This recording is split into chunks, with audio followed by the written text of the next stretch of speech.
கர்த்தர் நமக்கு 2-3 நாட்கள் இந்த சுவிசேஷ கூட்டங்களை தந்தபடியால் நான் கர்த்தரை ஸ்தோத்திரிக்கிறேன். I praise the Lord as He has given these 3 days meetings here in this town of Uzlumbeti.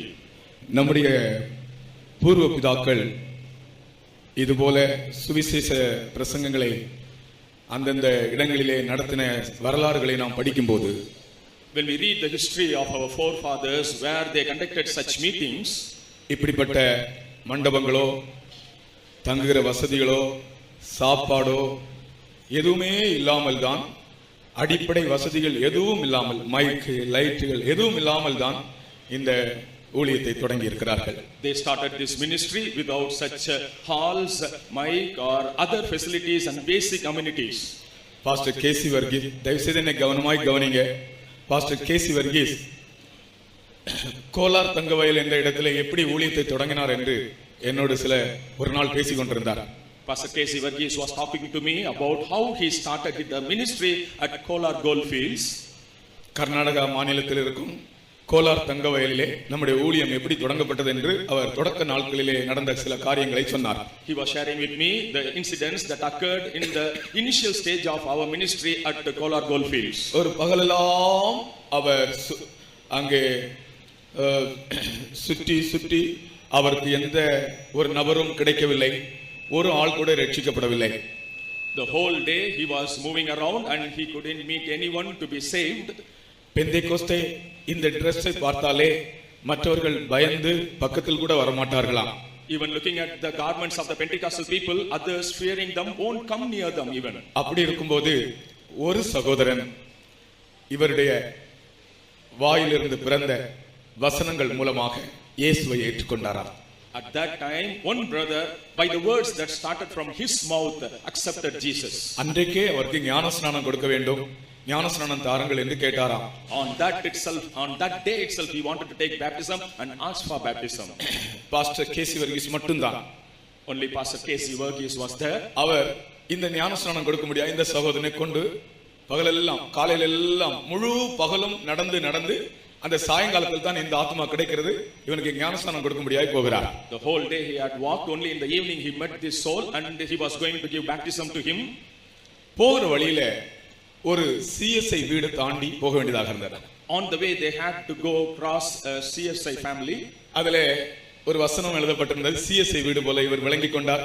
உள்ளே கொஞ்சம் எட்டி பார்த்தபோது ஒரு அம்மா அங்க பாட்டு பாடி கொண்டிருந்தார்கள், CSI பாட்டு. Looking at the house, he understood that it was a CSI house and there was a verse in front of that, and when he peeped inside he found a mother singing songs. Pastor அந்த அம்மாட்ட கேட்டாராம், நான் ஒரு ஞானஸ்நான ஆராதனை நடத்த போறேன், அம்மா நீங்க ஒரு பாட்டு பாடுவீங்களான்னு கேட்டாராம். Pastor had asked that mother, I am going to conduct a baptism service, mother can you come and sing a song here? Pastor K C Varghese என்னிடத்தில் நேரடியாய் சொன்ன விஷயம்.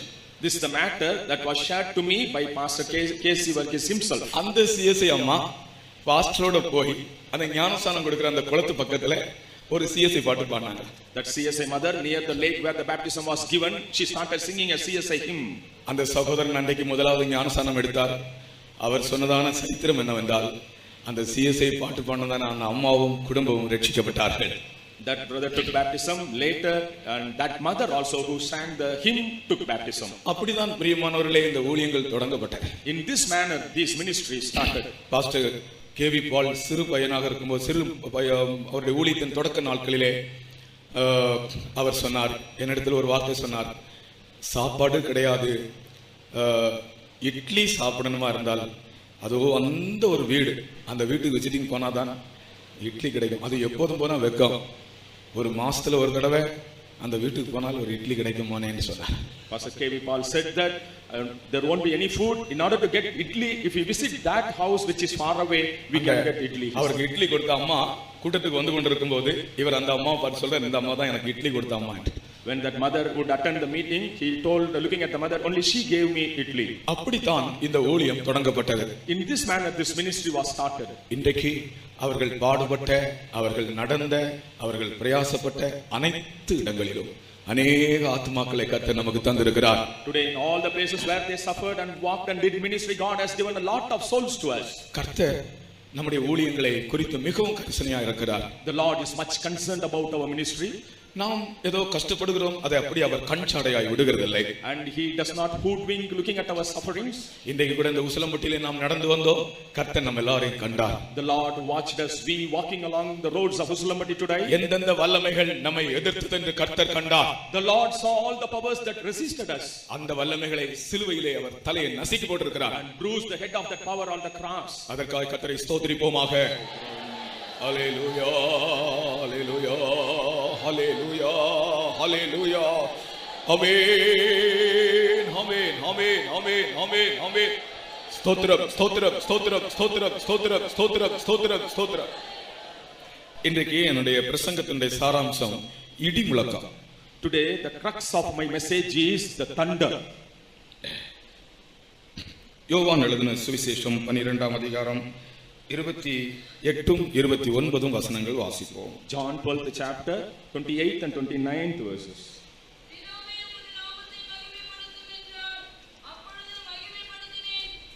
மகிமைப்படுத்துவேன் என்கிற சத்தம் வானத்திலிருந்து உண்டாயிற்று.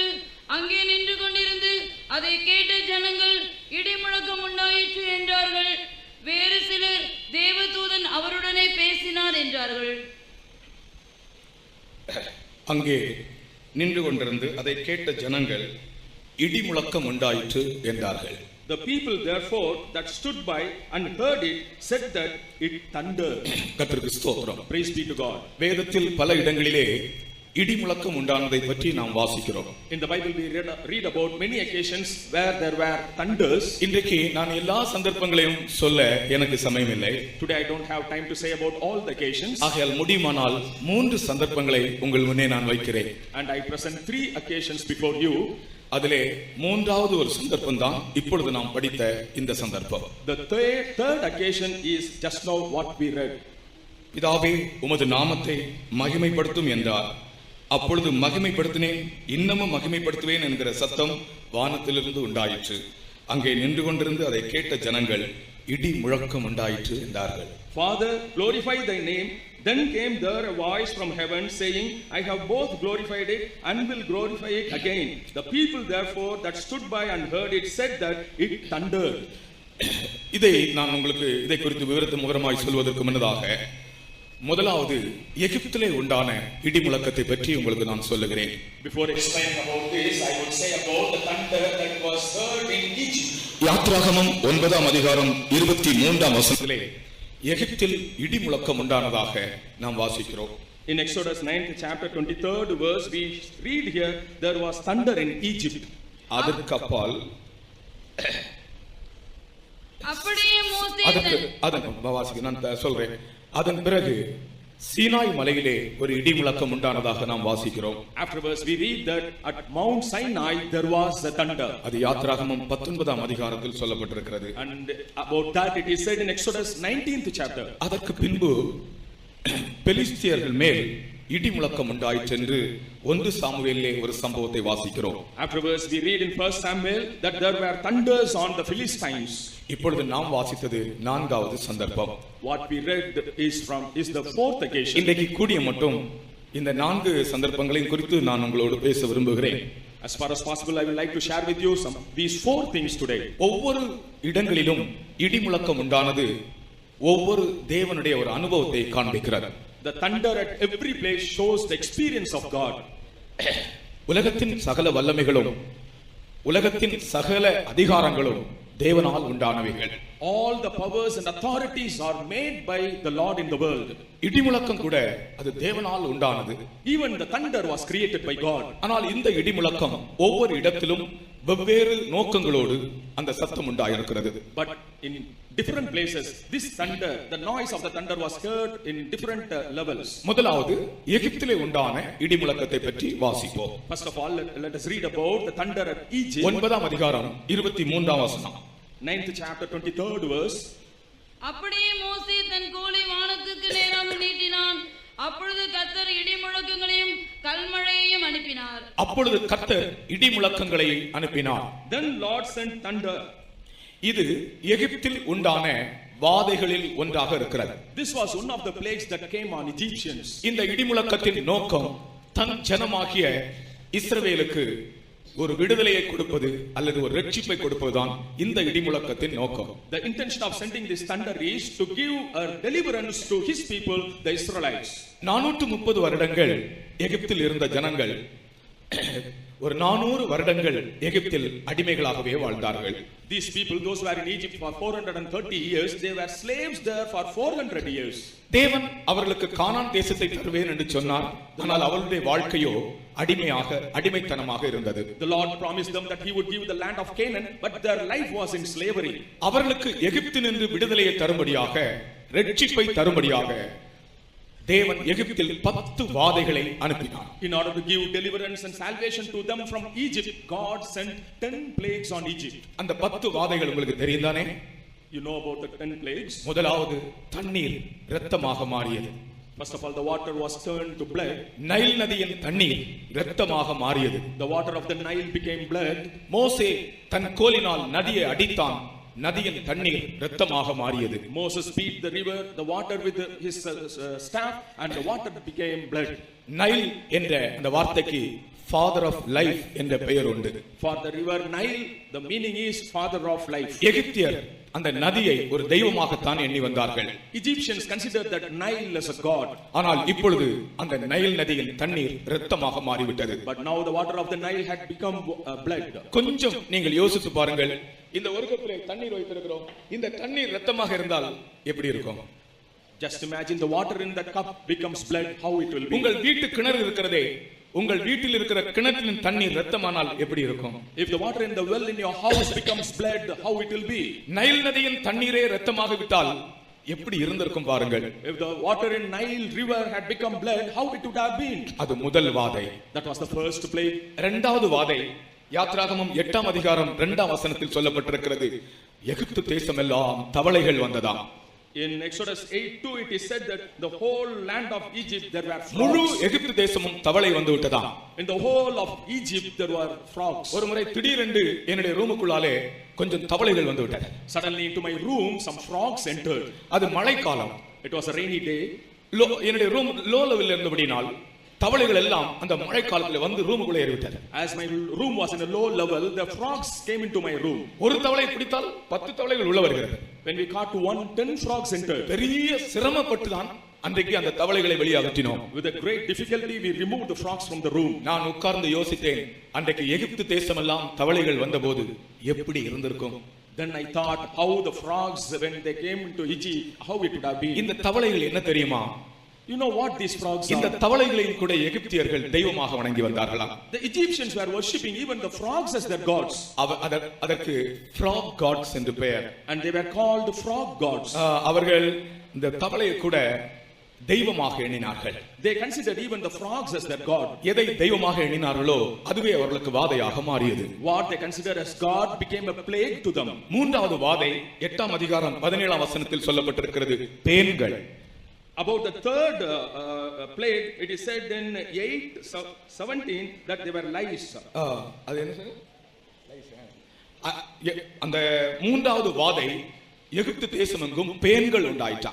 And the whole of Egypt there were a lot of lice. அருமையானவர்களே, நீங்கள் கொஞ்சம் சிந்தித்து பாருங்கள். யாருடையாவது தலையில 1-2 பேன் இருந்தாலே அது எப்படி இருக்கும்? Just imagine if there are 1 or 2 lice on the heads of some people, how it will be. நான் இப்பொழுது உங்க யாருடையாவது தலையில பேன் உள்ளவர்கள் கை உயர்த்துங்கள் என்று சொல்ல போறதில்லை. I'm not going to ask you to put up the hand. நீங்கள் யோசித்து பாருங்கள். You think about this.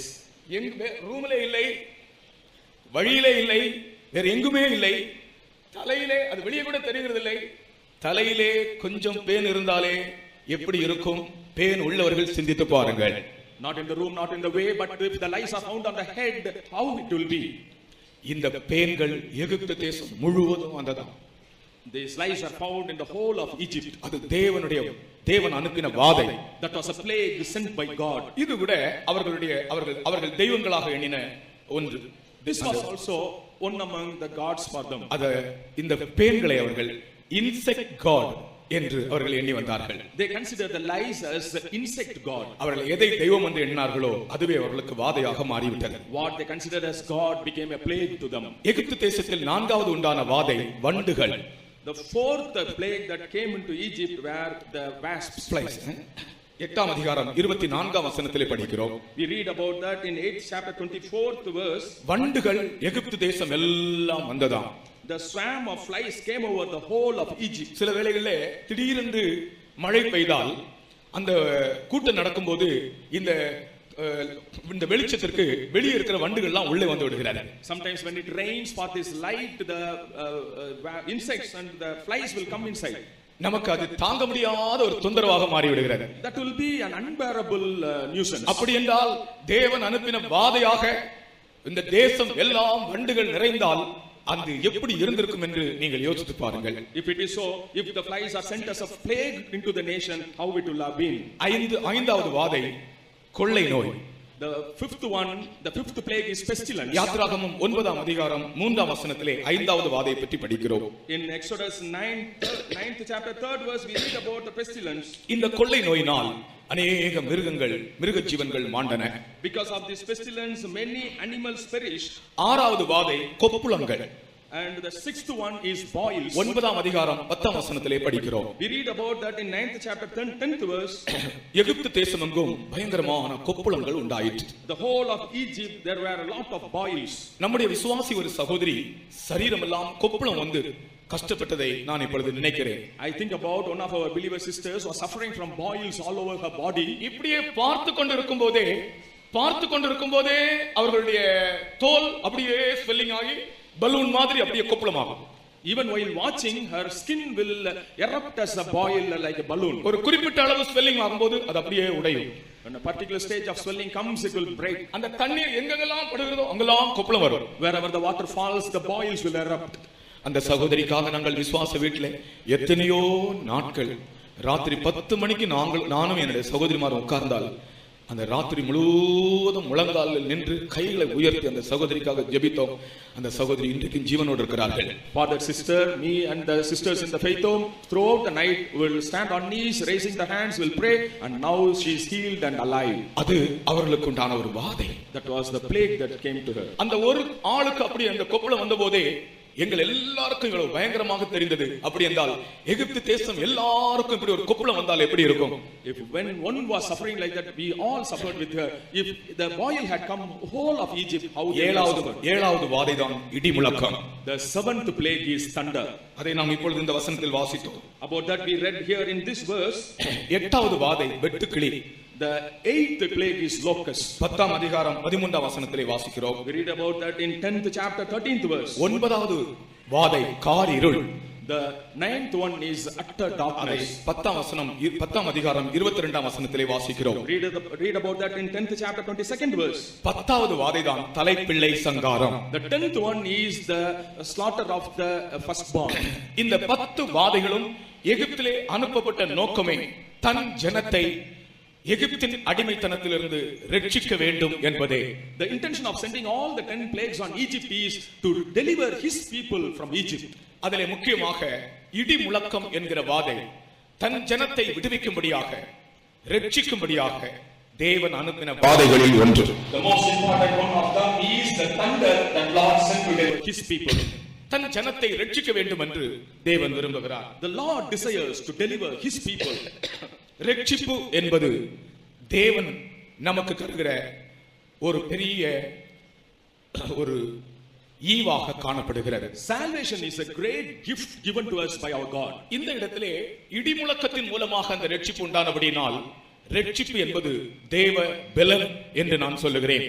Here, as the salvation was received by the thunder, I say that this salvation is the strength of God. இஸ்ரவேல் ஜனத்தை அடிமைப்படுத்திக் கொண்டிருந்த அந்த எகிப்தியர் கையிலிருந்து அவர்களை விடுவிக்கும்படியாக இடி முழக்கத்தை கர்த்தர் அனுப்பினார். In order to send them from the hands of those who were enslaving them, Lord sent the thunders. இன்றைக்கு கர்த்தர் சொல்லுகிற வார்த்தை என்னவென்றால், உன்னை அடிமைப்படுத்திக் கொண்டிருக்கிற, உன்னை கட்டி வைத்திருக்கிற, உனக்கு இளைப்பாறுதல் தராமல் உன்னை உபத்திரவப்படுத்திக் கொண்டிருக்கிற அந்த தீய சக்திகளிலிருந்து உன்னை விடுவிக்கும்படியாக இடி முழக்கமாகிய தேவனுடைய வல்லமை உன்னை சந்திக்க போகிறது. Today the power of the Lord, that is the thunder, is going to meet you in order to deliver you from the thing that is enslaving you and capturing you.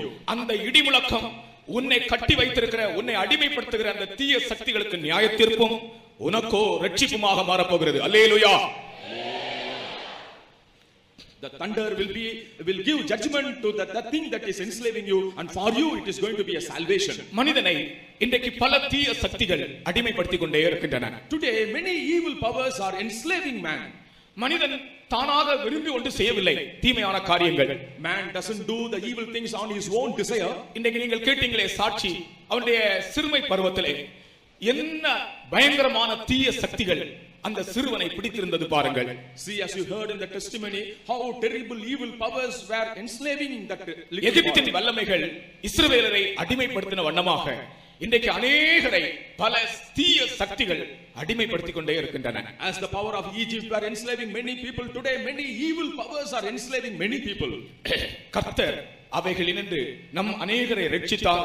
இன்னும் அநேகர் அதிலிருந்து ரட்சிக்கப்படாமல் இருக்கிறார்கள். அவர்களுக்கு இன்றைக்கு கர்த்தர் அந்த ரட்சிப்பை தரப்போகிறார். The Lord has delivered many of us from those powers, and today he is going to deliver those who are still not delivered from the power. குடி பழக்கம் அநேகரை அடிமைப்படுத்தி வைத்திருக்கிறது. The drinking habit has enslaved many. Cinema அநேகரை அடிமைப்படுத்தி வைத்திருக்கிறது. Cinema has enslaved many people. ஒரு ஆள் சினிமாவை பற்றி சொன்னார். சினிமா பார்த்து ஒவ்வொரு காட்சியையும் அவர் பார்த்தாலும் அவருக்கு அந்த ஆவி அவரை விடாது. சினிமா தியேட்டர் பக்கத்திலேயே படுத்து கிடப்பாராம். A person said about this cinema watching habit, and he would not be satisfied by watching every scene, but he would be lying near the theater itself. அந்த சினிமா தியேட்டரையே சுற்றி வந்து கொண்டே இருப்பாராம். He would be coming around and around that cinema theater.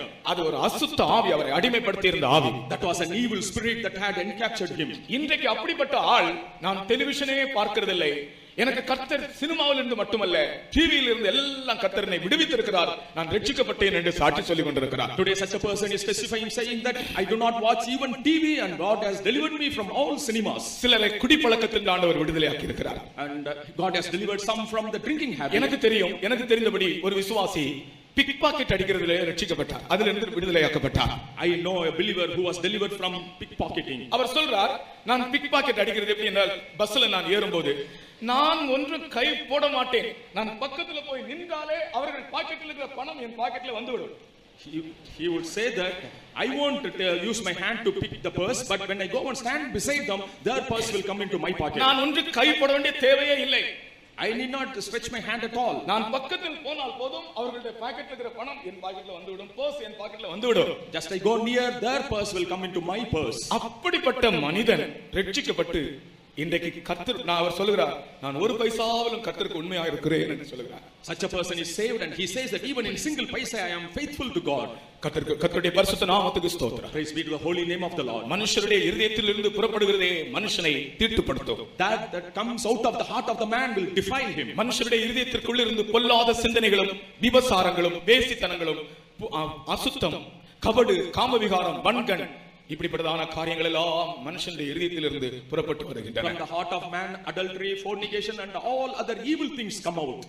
இப்படிப்பட்ட வல்லமைகள் மனுஷனை பிடித்து வைத்து உன்னை நாங்கள் விடுவதில்லை என்று சொல்லிக் கொண்டிருக்கிறார்கள். These powers have captivated man and saying that I will not leave you. கர்த்தர் அப்படிப்பட்டவர்களுக்கு என்ன செய்கிறார் என்றால் இடி முழக்கத்தை அனுப்புகிறார். For such people God sends the thunder. இடி முழக்கம் என்பது தேவனுடைய அதிகாரமும் வல்லமையும். Thunder is the dominion and authority and power of God. நீங்கள் யாராலும் ஏதாவது தீய சக்தியினால் ஆட்கொள்ளப்பட்டவர்களா இருந்தால் இன்றைக்கு தேவனுடைய வல்லமையும் அதிகாரமும் உங்களுக்காக அனுப்பப்படுகிறது. If anyone is caught by any evil power, for your sake the power and authority of God is sent. அதை விசுவாசித்து உங்களுடைய வலது கரங்களை உயர்த்தி ஸ்தோத்திரம் பண்ணுங்கள். இப்பொழுதே உங்களுக்கு விடுதலை கிடைக்கும்.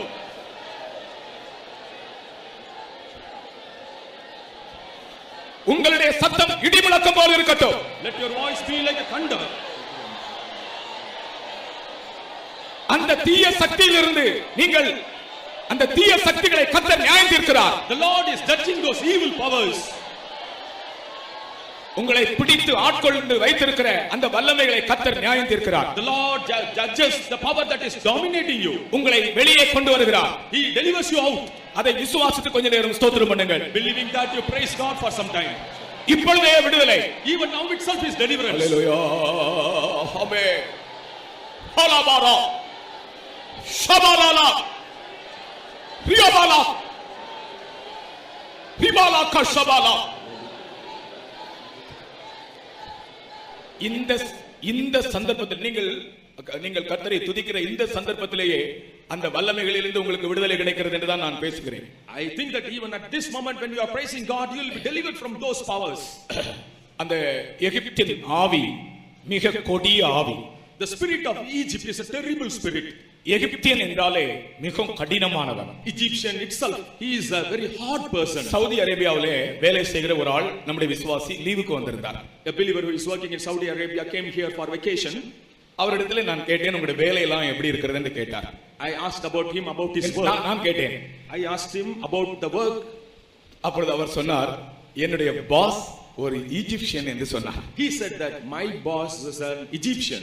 ஒரு எகிப்தியன் தான் என்னுடைய எஜமான். அந்த வேலையில அவருக்கு மேல இருக்கிறதான அதிகாரி ஒரு எகிப்தியனா. The officer, the boss over him was an Egyptian. அவ எகிப்தியன் கேட்டோன்னே அவர் எப்படி இருக்கிறான்னு கேட்டேன் நான். Then I asked how he is. அவர் சொல்லுகிறார், இஸ்ரவேல் ஜனங்கள் அன்றைக்கு என்ன பாடுபட்டிருப்பார்கள் என்று நான் நன்றாக உணர்கிறேன். He said, I understand and realize how the Israelites would have suffered in those days. எகிப்தியன் என்றால் அவன் மிகவும் கடினமானவனா. Egyptian is a hard person. அப்படிப்பட்ட கடினமான வல்லமைகள் தான் உங்களை பிடித்து வைத்திருந்தது. Such hard powers have captivated you. அவைகளை விடுதலையாக்க சாதாரணமான வல்லமை போதாது. ஆகையால் தான் தேவன் இடிமுழக்கத்தை அனுப்பினார்.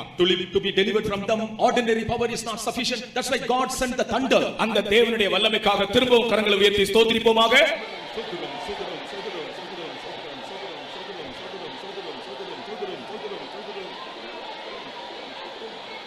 Amen. Hallelujah. There is power, wonder working power in the blood of the Lamb. There is power, wonder working power in the precious blood of the Lamb. There is power, wonder working power in the blood of the Lamb. There is power, wonder working power in the precious blood of the Lamb. Hallelujah. தயவுசெய்து அந்த base சத்தம் வரவே கூடாது. கொஞ்சம் கவனிச்சுக்காங்க தயவுசெய்து. திரும்ப பாடுவோம். There is power in the blood. இயேசு கிறிஸ்துவின் இரத்தத்தில் வல்லமை உண்டு. திரும்ப எல்லாரும் கைத்தட்டி பாடுங்கள். கர்த்தர் இன்றைக்கு அநேகரை விடுவிக்கிறார். இந்த கூட்டத்தினுடைய கடைசியிலே இந்த இடத்தில் விடுதலையாக்கப்பட்டவர்கள் சாட்சி சொல்வார்கள். ஸ்தோத்திரம் பண்ணி அந்த ஸ்தோத்திரத்தோடு வல்லமையோடு பாடுவோம். There is power, wonder working power in the blood of the Lamb. There is power, wonder working power in the precious blood of the Lamb.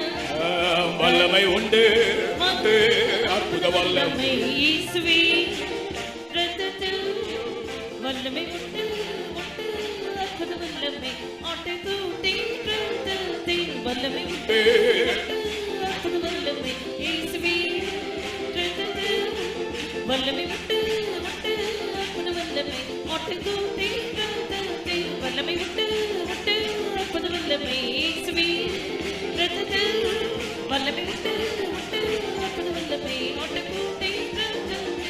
ஹல்லேலூயா.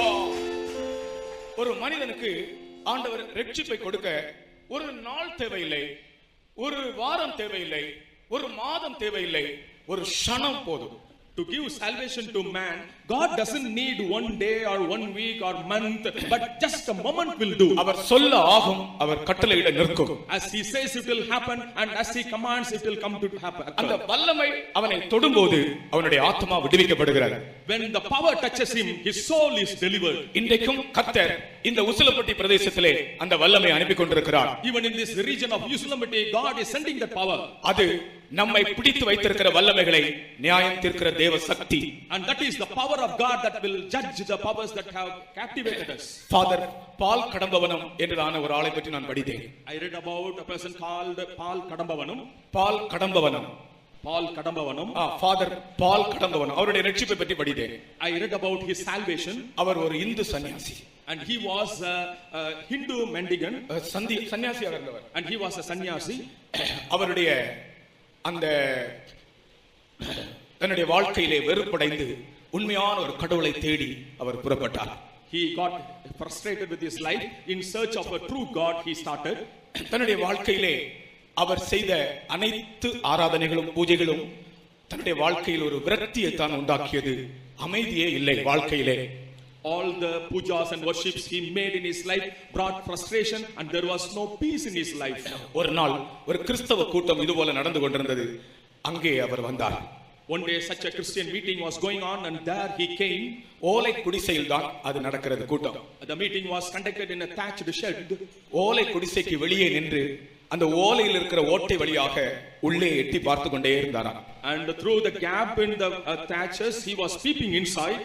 யாரும் தன்னை பார்க்க கூடாது என்று வெளியே பின்னாலே ஒரு மூலையில் இருந்து கொண்டு அந்த ஓலை ஓட்டை வழியாக இந்த கூட்டத்தை பார்த்து கொண்டே இருந்தார். Doesn't want to be watched by others. He was standing at the end, and through the hole he was peeping inside. பிரசங்கம் பண்ண எழும்பின பாஸ்டர் எடுத்து வாசித்த வசனம் ஆதியாகமம் 24ஆம் அதிகாரம் 31ஆம் வசனம். கர்த்தரால் ஆசீர்வதிக்கப்பட்டவரே உள்ளே வாரும், நீர் வெளியே நிற்பானே. The message was given by the pastor, and he read that the verse from Genesis 24th chapter, he that is blessed by the Lord come inside. அவருக்காக ஒரு பிரசங்கம் செய்யப்படவில்லை. He was not giving message. அவருக்காக ஒரு பிரசங்கமே பண்ணப்படவில்லை. And for him a message was not given. இந்த வசனம் வாசிக்கப்பட்டது.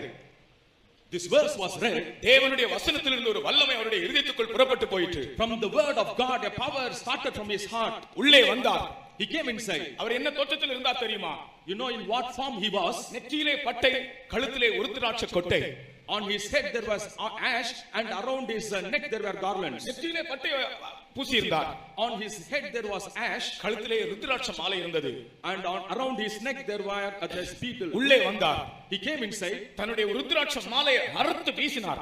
And he cut off his malai and threw அன்றே it தான் down. அவருடைய இரட்சிப்பின் நாள். And that was the day of his salvation. அவரை அடிமைப்படுத்திக் கொண்டிருந்த வல்லமை அன்றே புறப்பட்டு போயிற்று. The power that was enslaving him left him that day itself. இரட்சிப்பு என்பது திட்டவட்டமான ஒரு அனுபவம். Salvation is a definite experience. நான் திரும்பவும் சொல்கிறேன், இரட்சிப்பு என்பது ஒரு திட்டவட்டமான அனுபவம். I again say the salvation is a definite experience. உன்னை பிடித்து வைத்திருக்கிற வல்லமைகளிலிருந்து நிச்சயமான ஒரு விடுதலையை கர்த்தராகிய தேவன் இன்றைக்கு தருகிறார். Certainly from the power that is capturing you, Lord gives deliverance to you. தன்னுடைய ஜனத்தை விடுவிக்கும்படி எகிப்தில் இடி முழக்கத்தை அனுப்பின அதே தேவன் இன்றைக்கு தன்னுடைய வல்லமையும் அதிகாரத்தையும் அனுப்பி உன்னை தீய சக்திகளில் இருந்து விடுவிக்கிறார். In order to deliver his people, God who sent thunder and delivered, today he is sending his power to deliver you from evil powers. கர்த்தராகிய இயேசு கிறிஸ்து இந்த உலகத்தை நியாயம் தீர்க்கும்படிக்கு வராமல் இந்த உலகம் அவராலே ரட்சிக்கப்படும்படிக்கு இந்த உலகத்துக்கு வந்தார். Not to judge the world Jesus came, but to save it he came. தேவன் தன் ஒரே பேரான குமாரனை விசுவாசிக்கிறவன் எவனோ அவன் கெட்டு போகாமல் நித்திய ஜீவனை அடையும்படிக்கு அவரை தந்தருளி இவ்வளவாய் உலகத்தில் அன்பு கூர்ந்தார். God sent his only begotten son, and he saved his world that he may not perish. God so loved the world. God so loved the world. God so loved the world. God so loved the world. இவ்வளவாய் தேவன் உலகத்தில் அன்பு கூர்ந்தார். God so loved the world. இந்த வார்த்தை எத்தனையோ ஆயிரக்கணக்கான மக்களை ரட்சித்திருக்கிறது. This word has saved thousands of people. அவரை விசுவாசிக்கிறவன் கெட்டு போக மாட்டான். He that believeth him will not perish. இன்றைக்கு நீ ஆண்டவராகிய இயேசு கிறிஸ்துவை விசுவாசித்தால் நீ எந்த தீய வல்லமையினால் அடிமைப்பட்டிருந்தாலும் உன்னை அவர் விடுவிக்க வல்லமை உள்ளவராக இருக்கிறார். Today if you believe Lord Jesus Christ, he is powerful to deliver you from any evil power that ensnares you. எகிப்திலே அவர்களை விடுவிக்கும்படியாக ரட்சிக்கும்படியாக இந்த இடி முழக்கம் அங்கே உண்டாயிற்று. In order to deliver them and save them, this thunder occurred in Egypt. அடுத்தது இரண்டாவது சந்தர்ப்பம். The second occasion is யாத்திராகமம் 19ஆம் அதிகாரம் 16ஆம் வசனத்திலே சீனாய் மலையிலே ஒரு இடி முழக்கத்தை ஆண்டவர் அனுப்பினார். In Exodus 19th chapter 16th verse we see that in Mount Sinai God sent the thunder. யாத்திராகமம் 19ஆம் அதிகாரம் 16ஆம் வசனம். Exodus 19:16. மூன்றாம் நாள் விடியற் காலத்தில் இடி முழக்கங்களும் மின்னல்களும் மலையின் மேல் கார்மேகமும் மகாபலத்த எக்காள சத்தமும் உண்டாயிற்று. இந்த மூன்றாம் நாள் என்று சொல்லப்பட்டிருக்கிறது இஸ்ரவேலர் எகிப்திலிருந்து விடுதலையாகி புறப்பட்ட 50வது நாள். And here it is said as third day, but actually it is the 50th day since the Israelites were delivered from Egypt. இஸ்ரவேல் ஜனங்கள் எகிப்திலிருந்து புறப்பட்ட 50வது நாள்தான் சீனாய் மலையில் இந்த இடிமுழக்கம் உண்டாயிற்று. The Israelites on the 50th day since they were delivered from Egypt, this thunder occurred at Mount Sinai. இந்த இடிமுழக்கத்தின் நோக்கம் என்ன? What was the intention of sending this thunder? எதற்காக இந்த இடிமுழக்கம் உண்டாயிற்று? What for this thunder occurred? தேவன் தன் ஜனத்தோடு உடன்படிக்கை செய்தார். God made a covenant with his people. அவருடைய பிரமாணங்களை அவர்களுக்கு கொடுத்து சீனாய் மலையிலே தேவன் அவர்களோடு உடன்படிக்கை செய்தார். Giving his laws to them at Mount Sinai, God made covenant with them. இந்த அனுபவம் பரிசுத்த ஆவியை நாம் பெறும்போது நமக்கு கிடைக்கிறது. This experience we receive when we receive the anointing of the Holy Spirit. நீங்கள் மனம் திரும்பி பிதா குமாரன் பரிசுத்த ஆவியின் நாமத்தில் ஞானஸ்நானம் பெற்றால் பரிசுத்த ஆவியை நீங்கள் பெறுவீர்கள். When you repent and get baptism in the name of the Father, Son and the Holy Ghost, you will receive the Holy Spirit. கர்த்தர் இன்றைக்கும் நம்மை பரிசுத்த ஆவியால் நிரப்பிக் கொண்டிருக்கிறார். Even today God is filling us with the Holy Spirit. இந்த பரிசுத்த ஆவியை பற்றி இந்த நாட்களில் அநேகருக்கு சரியான அறிவு இல்லை. About the Holy Spirit many do not have a right knowledge. பரிசுத்த ஆவியை பற்றி தவறான சில கேள்விகள் கேட்கிறார்கள். About the Holy Spirit they ask some wrong questions. பரிசுத்த ஆவியை பற்றி சிலர் விளங்கிக் கொள்ளாமல் தவறான கேள்விகள் கேட்கிறபடியால் பரிசுத்த ஆவியானவர் இல்லை என்று சொல்ல முடியாது. And as they are asking wrong questions without a good knowledge about Holy Spirit, we cannot say that there is no Holy Spirit. Abraham லிங்கனை பற்றி அநேகர் தீய சில வதந்திகள் உண்டாக்கினார்களாம். About Abraham Lincoln there were wrong rumors. அப்பொழுது ஒரு ஆள் Abraham லிங்கனை சந்திக்க வந்தார், ஒரு பெரிய ஆள். At that time a great person came to meet Abraham Lincoln. அவர்கிட்ட சொன்னார், உங்களை பற்றி இப்படி எல்லாம் தவறாய் பேசுகிறார்கள். And he told that about you they talk in wrong manners. Abraham Lincoln என்ன சொன்னாராம் தெரியுமா? You know what Abraham Lincoln replied? ஒரு நரிக்கு எத்தனை கால் என்று கேட்டார். He asked how many legs are there for a fox? அப்பொழுது அவன் சொன்னான் 4 கால் என்று சொன்னான். He said 4 legs. Abraham Lincoln இரண்டாவது கேள்வி கேட்டார். And Abraham Lincoln asked second question.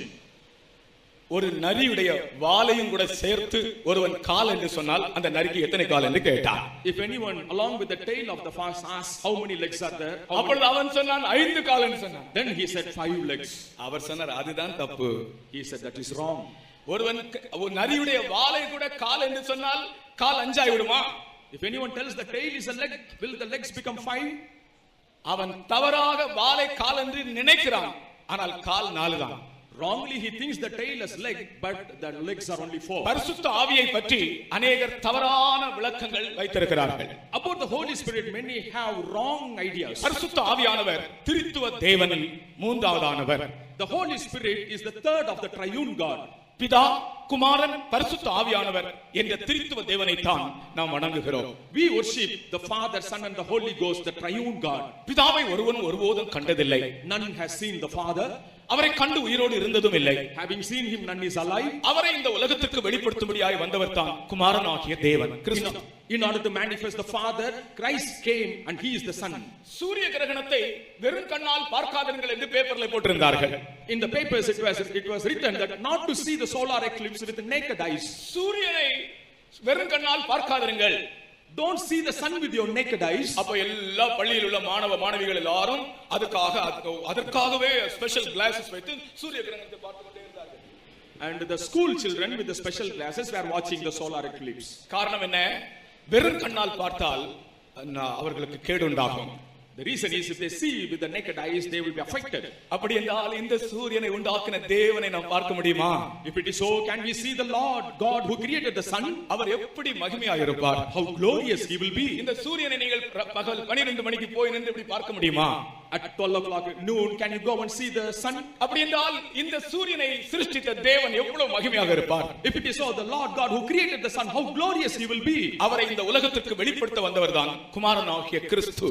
Jesus the Son is the one who came to manifest and reveal him. என்னை கண்டவன் பிதாவை கண்டான். சத்தமா சொல்லணும், என்னை கண்டவன். அப்ப இயேசு கிறிஸ்துவை காணாதவன் பிதாவை காணவில்லை.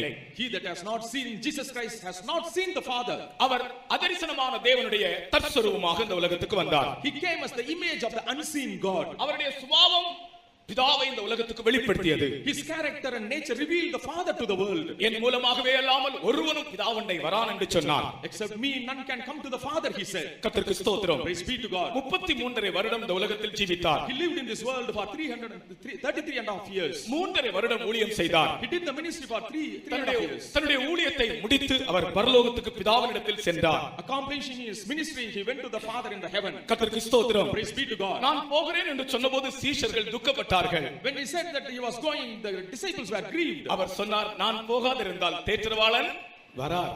He said, if I do not go, the comforter won't come. நான் போய் அந்த சத்திய ஆவியை உங்களுக்கு அனுப்புவேன். I will go and send the spirit of truth. அவர் உங்களை சகல சத்தியத்திலும் வழி நடத்துவார். He will lead you in all truth. கர்த்தருடைய பரிசுத்த நாமத்திற்கு மகிமை உண்டாவதாக. Praise be to the holy name of the Lord. அப்படித்தான் நம்மை சகல சத்தியத்திலும் வழி நடத்தும்படியாக பரிசுத்த ஆவி இந்த உலகத்தில் வந்தார். In order to lead us into all truth, the Holy Spirit came into this world. பரிசுத்த ஆவியை பற்றி 3 காரியங்கள் சொல்லப்பட்டிருக்கிறது. About the Holy Spirit, 3 things have been said. அவர் பெலனும் அன்பும் தெளிந்த புத்தியும் உள்ள ஆவி என்று. About him it is said that he is the love of strength, the love and the தேவன் sober. நமக்கு பயத்தின் ஆவியை கொடுக்கவில்லை. The Lord has not given us the spirit of fear. பெலனும் அன்பும் தெளிந்த புத்தியும் உள்ள ஆவியை நமக்கு தந்திருக்கிறார். He has given us the spirit that has the love, strength and sober mind. அப்ப தேவன் நமக்கு பயமுள்ள ஆவியை தரவில்லை. The Lord has not given us the spirit of fear. இன்றைக்கு ஏதாகலும் ஒரு விதத்திலே மனுஷனுடைய இதயத்திற்குள் ஒரு பயம் அவனை கலக்கிக் கொண்டே இருக்கும். Today in the heart of the man some fear will be haunting and இங்கே troubling. இருக்கிறவர்களோடு நான் கேட்கிறேன், ஊழியக்காரர்களா இருந்தாலும் சரி, விசுவாசிகளா இருந்தாலும், புதிய ஆத்மாக்களா இருந்தாலும், ஏதோ ஒரு பயம் உன் இருதயத்திற்குள் எப்பொழுது இல்லாவிட்டாலும் எப்போதாவது ஒரு முறையாகுது உன்னுடைய இருதயத்தை ஒரு பயம் தாக்குகிறது. அது உண்மைதான் என்று சொல்றவங்க கரங்களை உயர்த்து. இன்றைக்கு விடுதலை, இன்றைக்கு விடுதலை, இன்றைக்கு விடுதலை. Today you will have deliverance. இன்றைக்கு நீங்க வெட்கப்பட்டு கை உயர்த்தாமல் இருந்தால் அந்த பயம் உங்களை அப்படியே ஆட்கொண்டு கொண்டே இருக்கும். ஏதோ ஒரு சமயத்திலே ஒரு பயம் உன் இருதயத்தை தாக்குகிறது. On some occasions a fear attacks you. உங்களுடைய கையை உயர்த்தி அந்த பரிசுத்த ஆவியானவரை நோக்கி பாருங்கள்.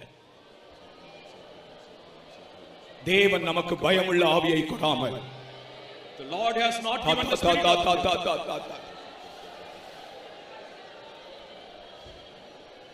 அந்த ஆவியானவர் உன் இருதயத்தில் இருக்கிற பயத்தை இப்பொழுதே நீக்கிவிட்டார்.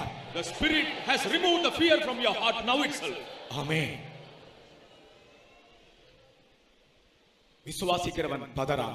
He that believeth will not be hasty. விசுவாசிக்கிறவன் பயப்படவும் மாட்டான். He that believeth will not fear also.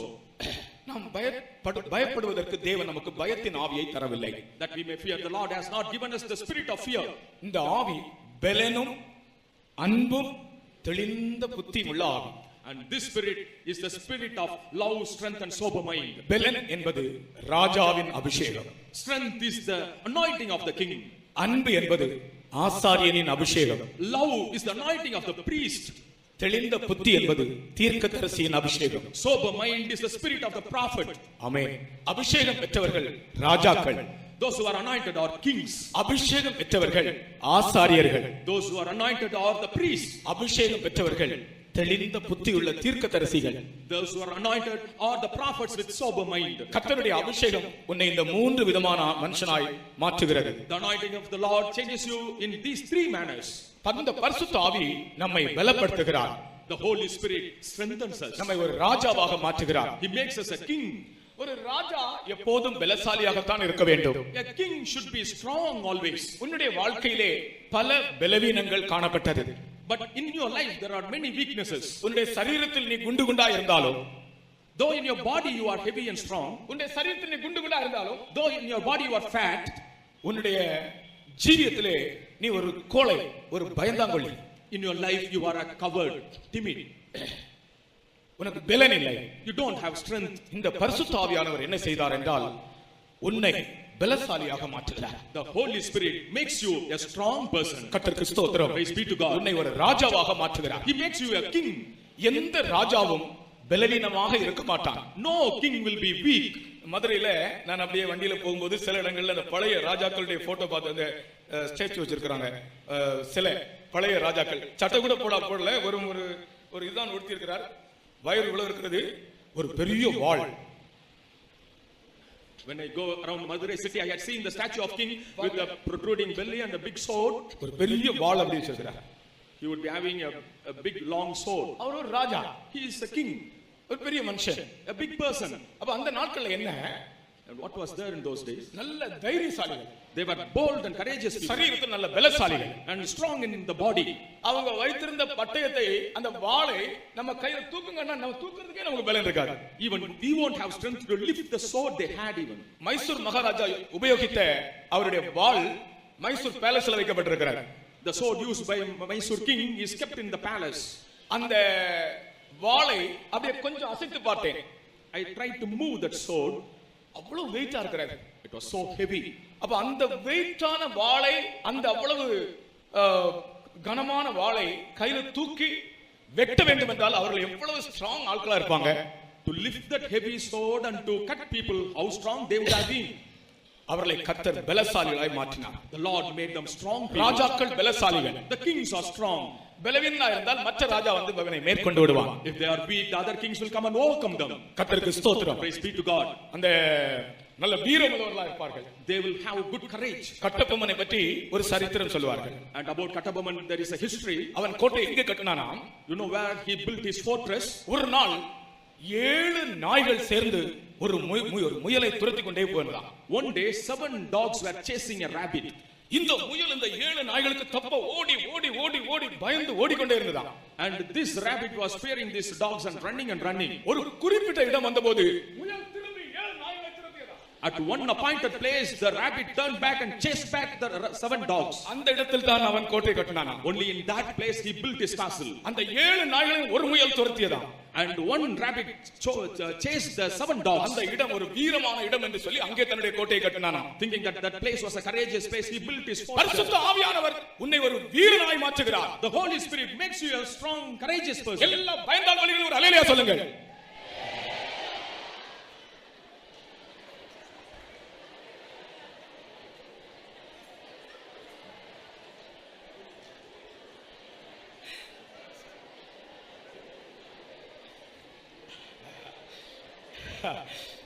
இப்பொழுது அல்லேலூயா சொன்னவங்க எல்லாம் பயந்தாங்கொழிகள் தான். தெரியாம சொல்லிட்டாங்க. எல்லா வீரர்களும் ஒரு அல்லேலூயா சொல்லுங்க. கவனமா இருக்கணும். சாத்தான் இப்படிதான் நம்ம ஏமாத்திடுவான். கர்த்தருக்கு ஸ்தோத்திரம். Praise be to God. நம்மை கர்த்தர் வீரர்களாய் மாற்றி இருக்கிறார். The Lord has made us courageous people. கர்த்தருக்கு ஸ்தோத்திரம். Praise be to God. நான் பிள்ளைகளுக்கு ஒரு பாட்டு சொல்லி கொடுத்தேன். வீரரே, விசுவாச வீரரே, நாங்கள் மேகம் போல சூழ்ந்திலங்கும் வீரரே. இந்த 2 லைன் பாடுங்க. வீரரே, விசுவாச வீரரே, நாங்கள் மேகம் போல சூழ்ந்திலங்கும் வீரரே. வீரரே, விசுவாச வீரரே, நாங்கள் போல அல்லேலூயா. மேகம் போல இத்தனை ஜனங்கள் சூழ்ந்திருக்கிறார்கள். அதான் மேகம் போல சூழ்ந்திலங்கும் வீரரே. வீரரே சொல்லுங்கள். வீரரே, விசுவாச வீரரே, நாங்கள் மேகம் போல சூழ்ந்திலங்கும் வீரரே. வீரரே, விசுவாச வீரரே, நாங்கள் மேகம் போல சூழ்ந்திலங்கும் வீரரே.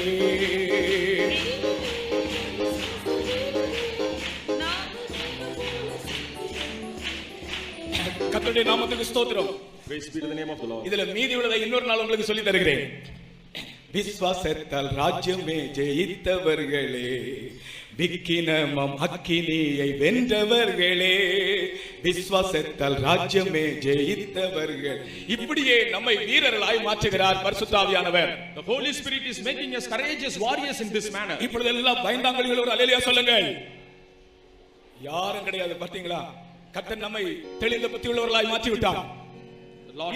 இந்த பரிசுத்த ஆவியானவர் நம்மை பலசாலிகளாய் மாற்றுகிறது மட்டுமல்ல, நம்மை அன்புள்ளவர்களாய் மாற்றுகிறார். The Holy Spirit not only makes us strong people but also loving people. அன்பே இல்லாத ஒரு மனிதனை பரிசுத்த ஆவியானவர் அன்புள்ளவனாய் மாற்றுகிறார். The Holy Spirit changes a man who doesn't have love at all with a loving. உலகத்துல பாருங்க, இன்றைக்கு சாட்சி சொன்னவருடைய அப்பாவுடைய இதயத்தில் அன்பு இருக்கா? In the heart of the father who testified. அப்படிதான் இன்றைக்கு எத்தனையோ பேருடைய இதயத்தில் அன்பு இல்லை. In that manner, in the heart of many people, there is no love at all. புலியை போல இருப்பார்கள், They will be like tiger. நாயை போல இருப்பார்கள், They will be like dogs. கரடியை போல They இருப்பார்கள், will be like bear. துஷ்ட மிருகங்கள் என்று தான் அவரை கர்த்தர் அழைக்கிறார். Lord calls them as the wicked beasts. அன்பில்லாத இருதயத்தை பரிசுத்த ஆவியானவர் அன்புள்ள இருதயமாய் மாற்றுகிறார். The Holy Spirit changes the loveless heart as a loving heart. கர்த்தருக்கு ஸ்தோத்திரம். Praise be to God. அதனால் தான் நாம் பெற்றிருக்கிற ஆவி அன்பின் ஆவி. That's why it is said that the spirit we have received is the அன்பின் spirit of ஆவியை பெற்றவர்கள் ஆசாரியர்கள். those who received the spirit of love were the priests. பரிசுத்த ஆவியின் அபிஷேகத்தை பெற்ற ஒவ்வொருவரும் ஆசாரியர்கள். Everyone who has received the anointing of the Holy Spirit is a priest. ஆசாரியனுடைய சுபாவம் அன்பு, இரக்கம், தயவு. The nature of the priest is to show love, compassion and favor. எத்தனையோ நாட்கள் உன் இருதயத்தில் அன்பில்லாமலே நீ வாழ்ந்து கொண்டிருந்தாய். On many days you lived without love in your heart. உன்னை அன்புள்ள ஒரு மனிதனாக மாற்ற பரிசுத்த ஆவியானவர் விரும்புகிறார். The Holy Spirit desires to change you as a loving person. உனக்குள்ளே அவர் அன்பின் ஆவியாக வருகிறார். In you he comes as a spirit of love. உனக்கு மற்றவர்களை நேசிக்க முடியவில்லை. You are not able to love others. மற்றவர்களை ஏன் சொல்ல வேண்டும், உன் சொந்த பிள்ளைகளையே உன்னால் நேசிக்க முடியவில்லை. You are not able to love even your own children. உன்னுடைய இருதயம் அன்பில்லாத ஒரு இருதயமாக இருக்கிறது. Your heart is a loveless heart. அன்பில்லாதவன் தேவனை அறியவில்லை. He doesn't have love does not know God. தேவன் அன்பாகவே இருக்கிறார். God is love. தேவன் அன்பாகவே இருக்கிறார். God is love. இந்த வசனத்தை நான் முதலாக எங்க படித்தேன் தெரியுமா? You know where I read this verse first of all? எனக்கு வியாதி வந்தால் எங்க அப்பா ஒரு CSI மிஷன் ஹாஸ்பிடல்ல என்னை தூக்கிட்டு போவார். When I fell sick, my father would take me to a CSI mission hospital. அந்த மிஷன் ஹாஸ்பிடல்ல எனக்கு சிவப்பு கலர்ல ஒரு மருந்து கொடுப்பாங்க பாட்டில்ல. In mission hospital in red color they will give a syrup to me. Doctor வந்து அந்த ஸ்டெதஸ்கோப் வச்சு எல்லாம் பாப்பார். ஸ்டெதஸ்கோப் வச்சு பாப்பாருங்க. Doctor with the stethoscope will touch and see like that. Stethoscope எல்லாம் வச்சு பார்த்த உடனே அவர் டாக்டர் இந்த ஸ்டெதஸ்கோப் வச்சு பாக்கும்போது ரொம்ப நல்லா இருக்கும். When he does like that, it will be very good for me. அப்புறமா கம்பவுண்டர்ல போய் மருந்து வாங்கிக்கங்கன்னு சொல்லி எழுதி கொடுப்பார். Then he will give the chick to get medicine from the compounder. அங்க போனா ஒரு சிவப்பு கலர்ல ஒரு மருந்து. There he will give a red color medicine. அந்த பாட்டில்ல அந்த மருந்தை ஊற்றி விட்டு அந்த ஒரு லேபிள் ஒன்னு ஒட்டுறாங்க அந்த பாட்டில்ல. அந்த CSI ஹாஸ்பிடல் லேபிள் அது. And they will affix a CSI hospital label on the bottle. அதுல இப்படி எழுதப்பட்டிருக்கிறது. It is written on it like this. 6 நேரத்து மருந்து. For 6 times the medicine. இதில் 6இல் ஒரு பாகம் தினம் 3 தரம் குடிக்கும். அப்படி 2 நாள் குடிக்கலாம். 1/6 of it should be taken thrice a day. Red கலர்ல ஒரு வசனம், தேவன் அன்பாகவே இருக்கிறார். In red color there will be a verse written, God is love. இது அந்த லேபிள்ல தான் முதலாவது வசனத்தை நான் வாசித்தேன். Only on the label first of all I read this verse. 6 நேரத்து மருந்தை 6இல் ஒரு பாகம் தினம் 3 தரம் குடிக்கும்போது தேவன் அன்பாகவே இருக்கிறார்.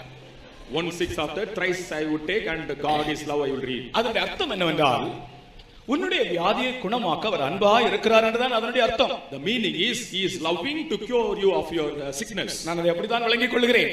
I understood like that. அவர் அன்புள்ள தேவன். He is a God of love. ஆகையால் தான் நாம் வியாதிப்படும்போது அவர் நமக்கு இரக்கம் செய்கிறார். That's why he shows mercy when we fall sick. நீ கலங்கும்போது அவர் உனக்கு மனதுருகுகிறார். When you are troubled he shows compassion. நீ பசியா இருக்கும்போது அவர் உனக்காக பரிதபிக்கிறார். When you are hungry he feels sorry for you. பாவிகளை கண்டு இரக்கம் செய்தார். He shows mercy on the sinners. வியாதியஸ்தரை கண்டு மனதுருகினார். Looking at the sick he had compassion on them. பசியா இருக்கிறவர்களுக்காக பரிதபிக்கிறேன் என்று சொன்னார். He said that he took pity on those who are hungry. அப்ப நாம் பசியா இருப்பது ஆண்டவருக்கு விருப்பம் இல்லை. And when we are hungry God doesn't like that. நாம் பசியா இருந்தால் ஆண்டவர் நமக்கு மேல பரிதாபமா இருக்கிறார். When we are hungry God shows mercy. சீசர்களுக்கு சொன்னார், இவர்களுக்கு சாப்பாடு கொடுங்கள் என்று சொன்னார். He told the disciples to give food to them. அப்ப நாம் பட்டினியா இருப்பது கூட ஆண்டவருக்கு சித்தமில்லை. அவர் அன்புள்ள தேவன். He is loving God and it is not his will that we should be hungry. காகத்தை பாருங்கள், காகத்தை பாருங்கள். Look at the birds, the crows of them. தன்னுடைய குஞ்சுகள் பட்டினியா இருக்க அது விரும்பவில்லை. எங்கிருந்தோ ஒரு புழுவை எடுத்துட்டு வந்து கொடுக்குது. And the crow doesn't like the young ones to be hungry. It brings worms from somewhere. அதற்குரிய ஒரு அன்பு அதற்குள் காணப்படுகிறது. The love which it ought to have has in it. அதுபோல நம்முடைய தேவன் அன்புள்ள தேவன். தேவன் அன்பாகவே இருக்கிறார். எல்லாரும் சொல்லுங்கள். அவர் அன்பாக இருக்கிறபடினால் நீங்கள் பசியா இருப்பதோ நீங்கள் கஷ்டப்படுவதோ அவர் விரும்பவே மாட்டார். As he is loving he will not like you getting hungry or suffering. கர்த்தருடைய பரிசுத்த நாமத்துக்கு ஸ்தோத்திரம். Praise be to the name of the Lord. நீங்கள் வியாதிப்படும்போது அவர் உங்கள் மேல் மனதுருகிறார். When you fall sick he shows mercy and shows compassion on you. அப்படிப்பட்ட ஒரு மன உருக்கத்தை உனக்கு ஆண்டவர் தர விரும்புகிறார். God wants to give such a compassion to you also. பரிசுத்த ஆவியானவர் அன்பின் ஆவியானவராக இருக்கிறபடியால் அன்பே இல்லாத ஒரு மனுஷனை அன்புள்ளவனாய் மாற்றுகிறார். As the Holy Spirit is the spirit of love, he changes the loveless man as a loving man. உலகத்துல பாருங்க எவ்வளவோ பேருக்கு அன்பே இல்லை. In the world many do not have love at all. இருதய கடினம்தான். The heart is hardened. ஆனால் பரிசுத்த ஆவியை பெறும்போது அவர்கள் அன்புள்ளவர்களாய் மாறிவிடுகிறார்கள். When they receive the anointing of the Holy Spirit, they become loving people. அதே போல அந்த பரிசுத்த ஆவியானவர் தெளிந்த புத்தி உள்ளவர். Similarly, the Holy Spirit is sober minded. நம்முடைய குழப்பங்களை மாற்றுகிறவர். He changes our confusions. இந்த பரிசுத்த ஆவியை பற்றி நான் உனக்கு இன்றைக்கு சொல்லுகிற வார்த்தை என்னவென்றால், the word I say about the Holy Spirit is, உன்னுடைய வாழ்க்கையில் குழப்பங்களை நீ சந்திக்கும் போது, when you meet confusions and troubles in your life, உன் வாழ்க்கையில் உன் குடும்ப வாழ்க்கையில் நீ குழம்பி போகிறாய். on many occasions in your family life you are confused. இந்த பரிசுத்த ஆவியானவர் தெளிந்த புத்தி உள்ளவராக இருக்கிறபடியால் உன் குழப்பங்கள் மத்தியிலே ஒரு தெளிந்த புத்தியை உனக்கு தருகிறார். இது கர்த்தர் உனக்கு சொல்லுகிற வார்த்தை. The Holy Spirit, as he is sober among all confusions, he gives you a sober mind. This is the word. நீ பரிசுத்த ஆவியை பெற்றாயா? நீ பரிசுத்த ஆவியை பெற்றுவிட்டால் இந்த பரிசுத்த ஆவியானவர் உன்னுடைய குழப்பங்களை நீக்கி உனக்கு தெளிந்த புத்தியை தருகிறவர். If you have received the anointing of the Holy Spirit removes all your confusions. ஆகையால் தான் உலகத்தின் அதிகாரிகள் குழம்பும் போது, even when the authorities of the world get confused, உலகத்தின் அதிகாரிகளே குழம்பி போகும்போது, even when the authorities of the world are confused, பரிசுத்த ஆவியால் நிரம்பின பரிசுத்தவான்களுக்கு குழப்பம் இல்லை. the saints who are filled with the Holy Spirit will not be confused. பரிசுத்த ஆவியினால் நிரம்பி இருக்கிற குடும்பங்களிலே குழப்பங்கள் இல்லை. In the families filled by the Holy Spirit, no confusion there. அவர் தெளிந்த புத்தியுள்ள ஆவியாக இருக்கிறார். He is a spirit of sober mind. இன்றைக்கும் அந்த பரிசுத்த ஆவியானவர் ஊற்றப்பட்டுக் கொண்டிருக்கிறார். Even now the Holy Spirit is working. நீங்கள் விசுவாசித்தால் இந்த கூட்டத்தின் கடைசி பகுதியிலே நாங்கள் பரிசுத்த ஆவிக்காக காத்திருக்கும் போது உங்கள் மேல் இந்த ஆவியின் அபிஷேகம் வரும். At the end of the meeting, if you believe, the anointing of the Spirit will descend on you. இதுதான் சீனாயில் உண்டான இடிமுழக்கம். This was the thunder that occurred at Sinai. அந்த பரிசுத்த ஆவியிலே, அந்த பரிசுத்த ஆவியினாலே தேவன் நம்மோடு உடன்படிக்கை செய்கிறார். By that Holy Spirit, God makes a covenant with us. கர்த்தருக்கு ஸ்தோத்திரம். Praise be to God. மூன்றாவது இடிமுழக்கத்துக்கு வருவோம். Let us come to the third thunder. 1 Samuel 7ஆம் அதிகாரம் 10ஆம் வசனத்திலே, 1 Samuel 7th chapter 10th verse. பெலிஸ்தியர் மேல் இடிமுழக்கம் உண்டாயிற்று. On the Philistines the thunder came. அந்த வசனத்தை தயவு செய்து வாசிங்க. சாமுவேல் சர்வாங்க தகனபலியை செலுத்துகையில் பெலிஸ்தர் இஸ்ரவேல் மேல் யுத்தம் பண்ண நெருங்கினார்கள். கர்த்தர் மகா பெரிய இடி முழக்கங்களை பெலிஸ்தர் மேல் அந்நாளில் முழங்க பண்ணி, கர்த்தர் மகா பெரிய இடி முழக்கங்களை பெலிஸ்தியர் மேல் அந்நாளில் முழங்க பண்ணி, Lord thundered with a great thunder on that day upon the Philistines. இந்த இடி முழக்கத்தின் நோக்கம் என்ன? What was the intention of this thunder? அல்லது இந்த இடி முழக்கத்தின் அர்த்தம் என்ன? What is the meaning of this thunder? சபையின் மூலம் நமக்கு கிடைக்கிற ஜெய ஜீவியத்தை காண்பிக்கிறது. It shows the victorious life we receive through the church. எந்த மனிதனும் ஜெய ஜீவியத்தை தனிமையாக செய்ய முடியாது. Any man alone cannot lead an overcoming life. கர்த்தருக்கு ஸ்தோத்திரம். Praise be to God. அதற்கு இங்கே ஒரு சம்பவம் நடந்தது. Here an incident took place. என்ன சம்பவம் தெரியுமா? You know what was it? பெலிஸ்தியர் என்ற ஒரு ஜாதியினர் இஸ்ரவேலருக்கு விரோதமாக அடிக்கடி போரிடுவார்கள். A nation called Philistines would come against the Israelites often. பெலிஸ்தரை கண்டு இஸ்ரவேலர் பயந்தார்கள். And the Israelites were afraid of the Philistines. அதுபோல இன்றைக்கு மனிதனை கலக்குகிற, மனிதனோடு போராடுகிற எத்தனையோ சுபாவங்கள் இருக்கின்றன. Similarly, there are many natures which trouble and create problem for man. உன்னையும் கூட சில சுபாவங்கள் சில வேளைகளிலே கலக்குகிறது. Some nature even trouble you also. பெலிஸ்தியரை போல இஸ்ரவேலுக்கு விரோதமாக வருகிறது. As the Philistines coming against Israel, நல்ல மனுஷரத்தான், ஆனால் ஒரு ஒரு பொல்லாத சுபாவம் அவர்களை கலங்கிக் கொண்டே இருக்கும். good person, but evil nature will be troubling him. இந்த பெலிஸ்தியரிடத்திலிருந்து விடுதலை பெற இஸ்ரவேலர் என்ன சொன்னார்கள், என்ன செய்தார்கள்? To be delivered from the Philistines, what did Israelites do? அவர்கள் மிஸ்பாவிலே கூடினார்களாம். They gathered at Mizpah. இதெல்லாம் நீங்கள் வீட்டில் போய் வாசித்து பாருங்க. நான் வசனம் தருகிறேன். 1 சாமுவேல் 7ஆம் அதிகாரம் 5ஆம் வசனத்திலே அவர்கள் மிஸ்பாவிலே கூடினார்கள். In 1 Samuel 7:5 it is said that they gathered at Mizpah. கர்த்தருக்கு ஸ்தோத்திரம். Praise be to God. இந்த மிஸ்பாவிலே கூடினார்கள் என்றால் அர்த்தம் என்ன? What is meant by they gathered at Mizpah? Misba என்பது சபை கூடி வருதலை காண்பிக்கிறது. Mizpah denotes gathering in the church. சகோதரனே, சகோதரியே, brother, sister, உன்னுடைய சுபாவத்தில் இருந்து விடுதலை பெற்று நீ ஒரு ஜெய ஜீவியம் செய்ய வேண்டும் என்றால், In order to be delivered from your nature and to lead an overcoming life, நீ மிஸ்பாவில் கூடி வர வேண்டும். you have to gather at Mizpah. அதாவது பரிசுத்தவான்களின் ஐக்கியம் உனக்கு அவசியம். You need the fellowship of the saints. பரிசுத்தவான்களின் ஐக்கியம் தான் உனக்கு ஒரு ஜெய ஜீவியத்தை தருகிறது. Only the fellowship of the saints gives you an overcoming life. அங்கே சாமுவேல் அவர்களுக்காக ஜெபம் பண்ணினானா. There Samuel prayed for them. 7ஆம் அதிகாரம் 8ஆம் வசனத்திலே நாம் படிக்கிறோம். We read in 7th chapter 8th verse. Samuel அவர்களுக்காக ஜெபம் பண்ணினான். Samuel prayed for them. பெலிஸ்தரை கண்டு இவர்கள் பயந்து நடுங்கிக் கொண்டிருந்த வேளையிலே, when they were fearing and trembling looking at the Philistines, அந்த பெலிஸ்தரிடத்திலிருந்து விடுதலை வாங்கி கொடுக்கும்படியாக, in order to get deliverance from the Philistines, அவர்கள் எல்லாரும் மிஸ்பாவிலே கூடி வந்தது மட்டுமல்ல, not only they gathered at Mizpah, Samuel அவர்களுக்காக ஜெபம் பண்ணினான். Samuel prayed for them. அவங்க சாமுவேலை பார்த்து கேக்குறாங்க, எங்களுக்காக ஓயாமல் வேண்டிக் கொள்ளு. Looking at Samuel, they requested, for us unceasingly you pray. அப்படி யாராவது வாசிங்க பார்க்கலாம். அப்படி யாராவது வாசிங்க பார்க்கலாம். பிரதர் பாஸ்டர் தோரை வாசிப்பாங்க. எங்களுக்காக ஓயாமல் வேண்டிக் கொள்ளு. எங்களுக்காக அவரை நோக்கி ஓயாமல் வேண்டிக் கொள்ளும். ஹல்லேலூயா. கர்த்தருக்கு ஸ்தோத்திரம். Praise be to God. அப்ப சாமுவேல் எப்படி ஜெபிக்கிறவர் அல்ல. சாமுவேல் எப்படி ஜெபிக்கிறவர்? ஓயாமல் ஜெபிக்கிறவர். Samuel should unceasingly pray. ஜெபிக்கிறவர்கள் உண்டு. And there are praying people. அவர்கள் உனக்கு ஜெய ஜீவியத்தை வாங்கி தர முடியாது. They cannot get you overcoming life. ஓயாமல் ஜெபிக்கிறவர்கள் தான் உனக்கு ஜெய ஜீவியம் வாங்கி தர முடியும். Only those who pray unceasingly can get you an overcoming life. அப்படி ஜெபிக்கிறவர்கள் தங்கள் வாழ்க்கையை ஆண்டவருக்கென்று முழுமையாய் அர்ப்பணித்தவர்கள். And only such people have surrendered their whole of their life for the sake of God. கர்த்தருக்கு ஸ்தோத்திரம். Praise be to God. அப்படிப்பட்டவர்களுடைய ஜெபம் உன்னுடைய பொல்லாத வல்லமைகள், உன்னை தாக்குகிறதே வல்லமைகள், அவைகளிலிருந்து உனக்கு ஜெயத்தை வாங்கி கொடுக்கும். The prayer of such people will deliver you from the powers that attack you. ஆகையினால் தான் பரிசுத்த ஆவியினுடைய அபிஷேகத்தை பெற்ற பின்பு மிஸ்பாவிலே பரிசுத்தவான்களுடைய ஐக்கியத்திலே நீ கூடி வர வேண்டும். So having received the anointing of the Holy Spirit, you should gather at Mizpah, that is the fellowship of the saints. அங்கே சாமுவேல் உனக்காக ஜெபிப்பார். And there Samuel will pray for you. ஜெபித்த உடனே என்ன நடந்தது தெரியுமா? You know, after he prayed, what happened? பயங்கரமான இடி முழக்கம். There was a terrible thunder.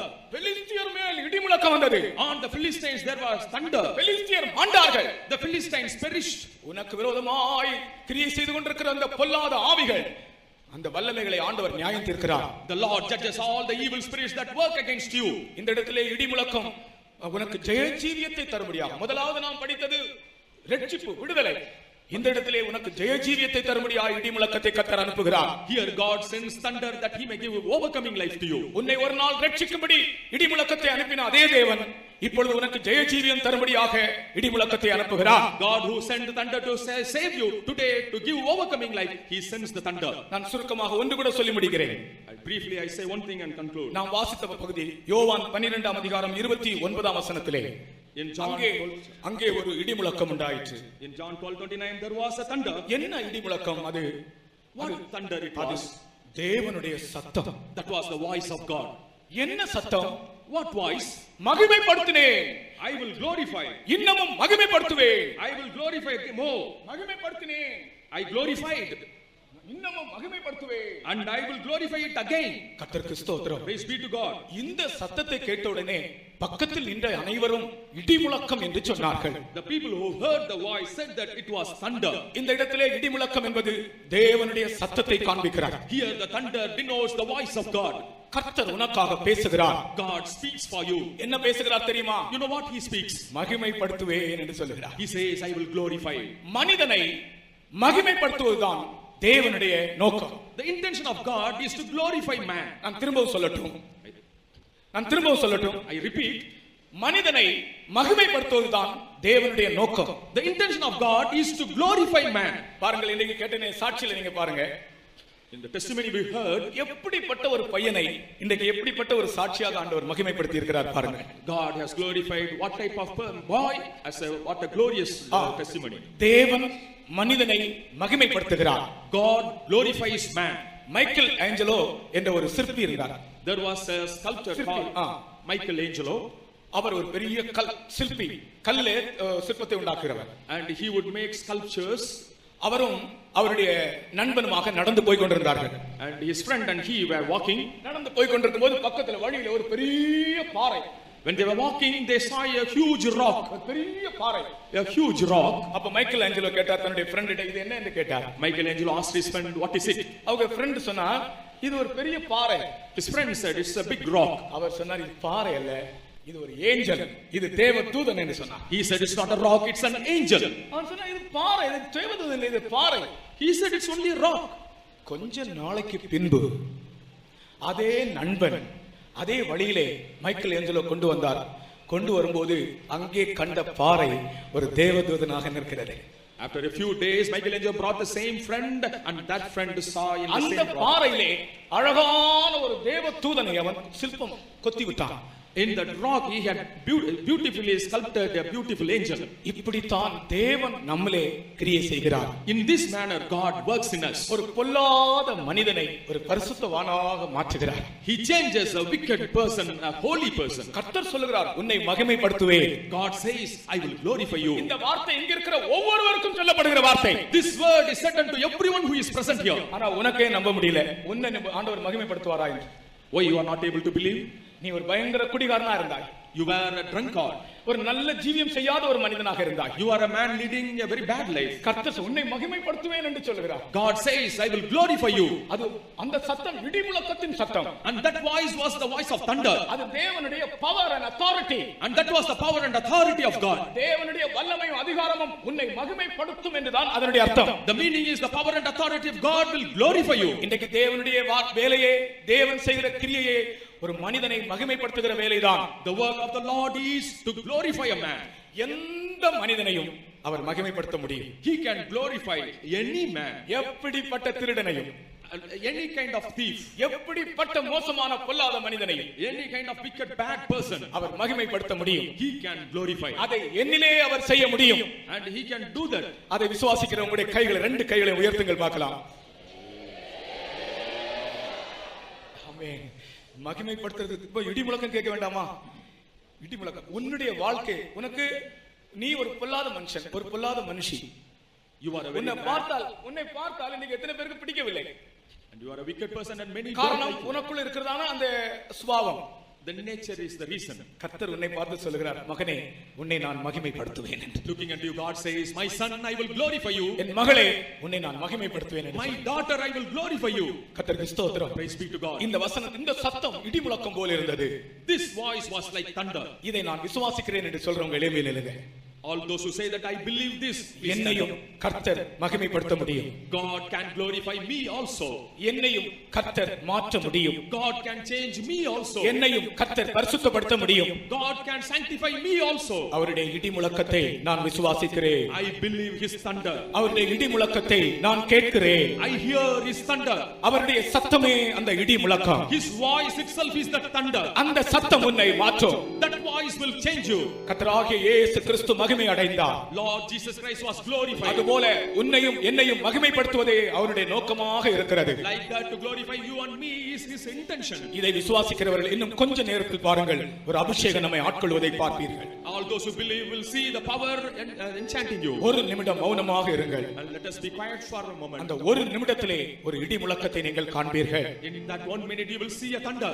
தேவன் நேற்றும் இன்றும் என்றும் மாறாதவர். Our God is unchanging for yesterday, today. இயேசு நேற்றும் இன்றும் என்றும் மாறாதவர். Jesus is unchanging for yesterday, today and forever. பரிசுத்த ஆவியானவர் அன்றும் இன்றும் என்றும் மாறாதவர். Holy Spirit is also unchanging yesterday, today and our forever. நம்மை மகிமைப்படுத்துகிற வேலைதான் இந்த நாட்களில் செய்து கொண்டிருக்கிறார். And he is doing the work of glorifying us in these days. உனக்கு எத்தனை நாட்களில் நீ இந்த உலகத்தில், உனக்கு எத்தனை வயது நீ இருக்க போகிறாய் என்று கேட்டால், If asked how long or for how many years, எல்லாரும் 100 வயது வரைக்கும் இருக்க விரும்புவார்கள். all will desire to live for 100 years.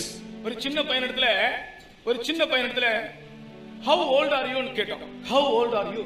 To a small boy it was asked, how old are you?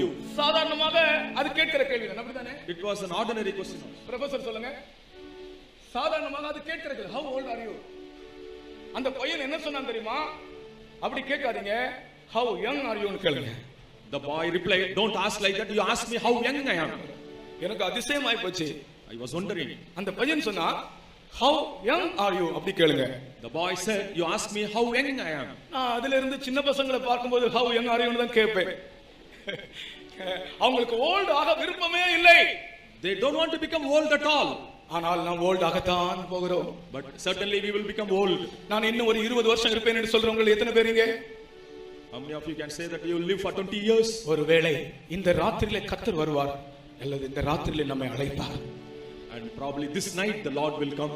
ஒரு குறுகிய காலத்திற்குள், And only a short time, ஒரு குறுகிய காலத்திற்குள் within a short period, பொல்லாத மனுஷனான உன்னை and the wicked person you, மகிமையான மனுஷனாக கர்த்தர் மாற்ற விரும்புகிறார். God wants to make you a glorious person. அதுதான் நான் மகிமைப்படுத்தினேன், இன்னமும் மகிமைப்படுத்துவேன்.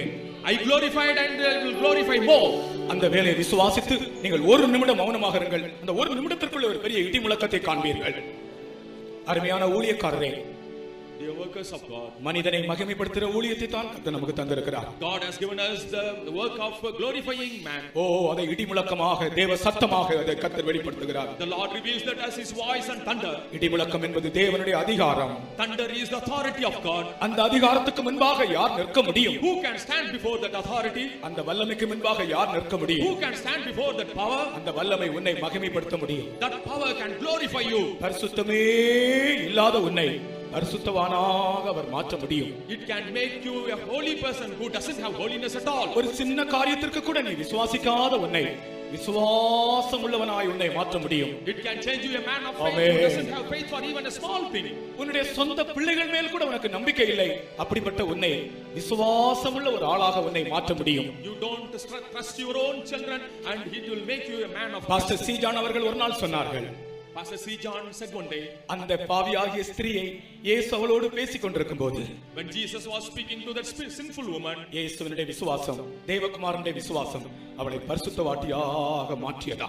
The faith on the Son of God and Jesus made her Amen. a holy woman. மகளே, நான் உன்னை மகிமைப்படுத்துகிறேன் என்று சொல்லுகிறார். He says, I will glorify you. மகளே, நான் உன்னை மகிமைப்படுத்துகிறேன் என்று சொல்லுகிறார். He says, daughter, I glorify you. மகனே, நான் உன்னை மகிமைப்படுத்துகிறேன் என்று சொல்லுகிறார். He says, my son, I glorify you.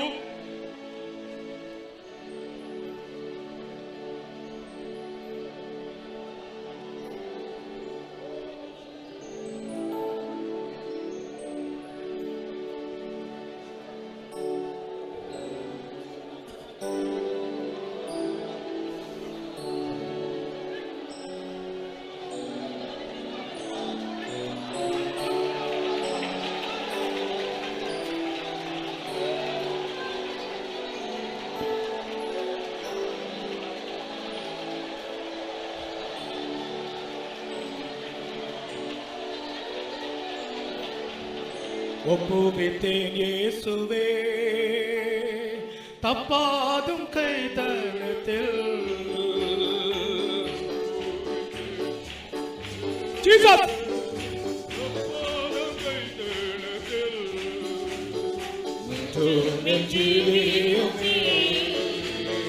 மாறவினின் சாயலா.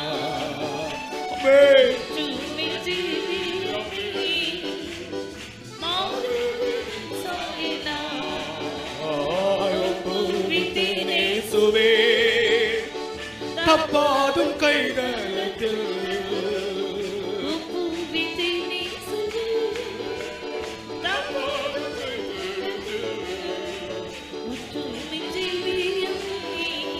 ஓ மாறவினின் சாயலா.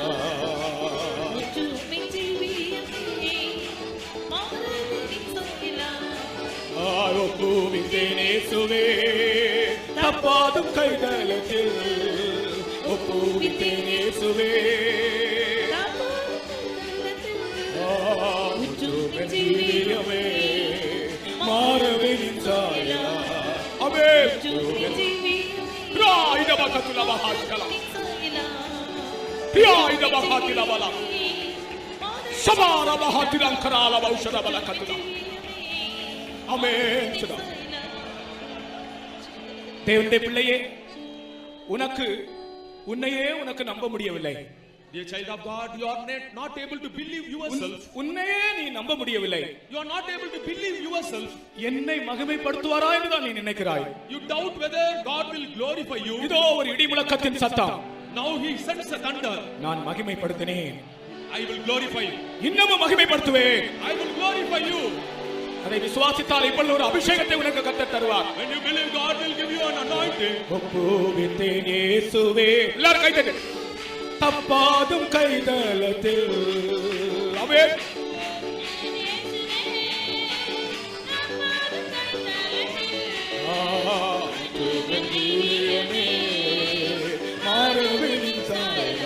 ஆமென்.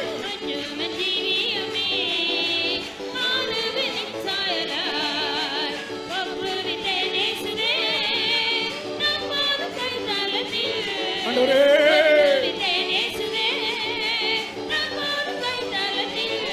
ஆண்டவரே, பலவாய் ரபலா. சிமாய் ரபலா கத்துலா. யோய் ரபலா கத்துலா மக்கசுலா திராலவா. இடி விளக்கம் உண்டாயிற்று. மகிமைப்படுத்துவேன், இன்னமும் மகிமைப்படுத்துவேன். இதத்தல கஷ்லம் கராய் ரபாதுரம் சினபௌரபாலா காத்துலா. தா தா தா தா தா தா தா தா தா தா. ஓ ரபஹால வகதிலம் சினபல கத்துலா.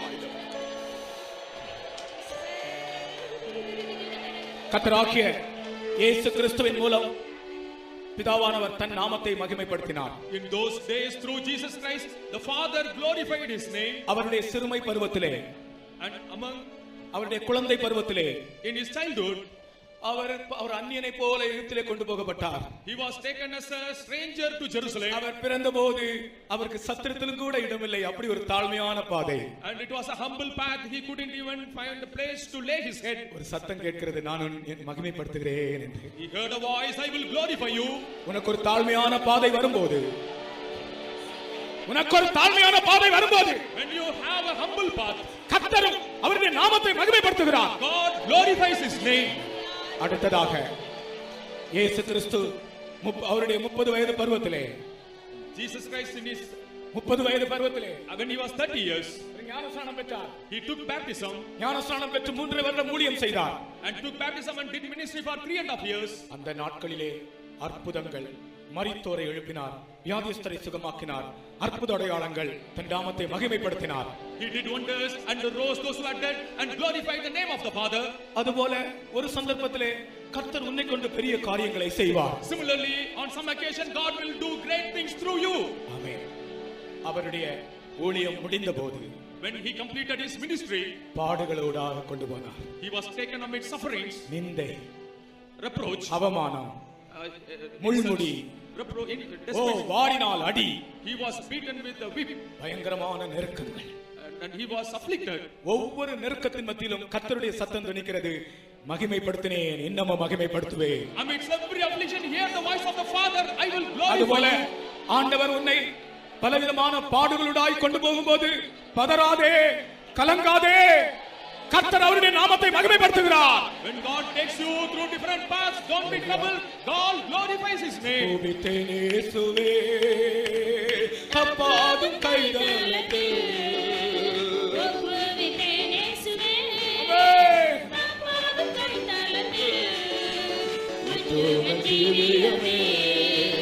மாறுவனின் சாயலா.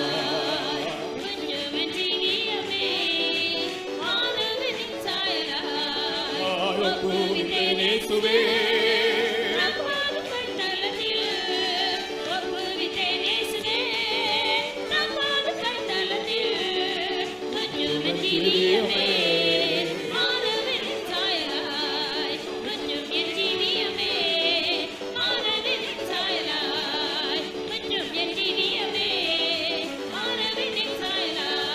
அல்லேலூயா.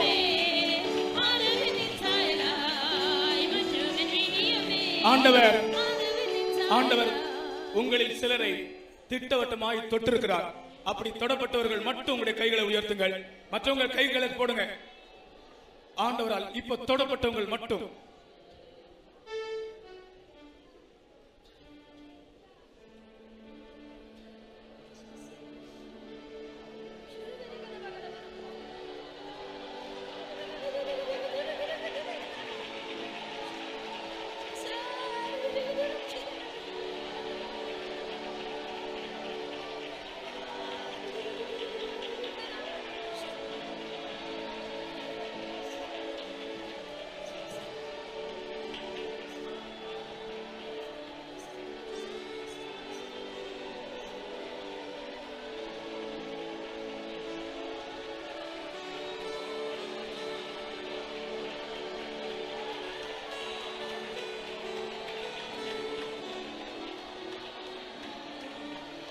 அல்லேலூயா அல்லேலூயா அல்லேலூயா என்றென்றும் அல்லேலூயா அல்லேலூயா அல்லேலூயா என்றென்றும் ஆனந்தமாய் ஆனந்தமாய் ஆர்ப்பரிப்பேன் என்றென்றும் ஆனந்தமாய் ஆனந்தமாய் ஆர்ப்பரிப்பேன் என்றென்றும் ஓ அல்லேலூயா அல்லேலூயா அல்லேலூயா அல்லேலூயா அல்லேலூயா அல்லேலூயா என்றென்றும் ஆனந்தமாய் ஆனந்தமாய் ஆர்ப்பரிப்போம் என்றென்றும் ஆனந்தமாய் ஆனந்தமாய் ஆர்ப்பரிப்பேன் என்றென்றும் ஓ மேகத்தில் மன்னவர் மகிமையாய் வரும்போது மணவாட்டி கூட்டத்தில் என்னையும் சேர்த்ததால் அல்லேலூயா அல்லேலூயா அல்லேலூயா என்றென்றும் ஆனந்தமாய் ஆனந்தமாய் ஆர்ப்பரிப்போம் என்றென்றும் மேகத்தில் மன்னவர் மகிமையாய் வரும்போது மன்னவர் மகிமையாய் வரும்போது மணவாட்டி கூட்டத்தில் நன்மையும் மணவாட்டி கூட்டத்தில் நன்மை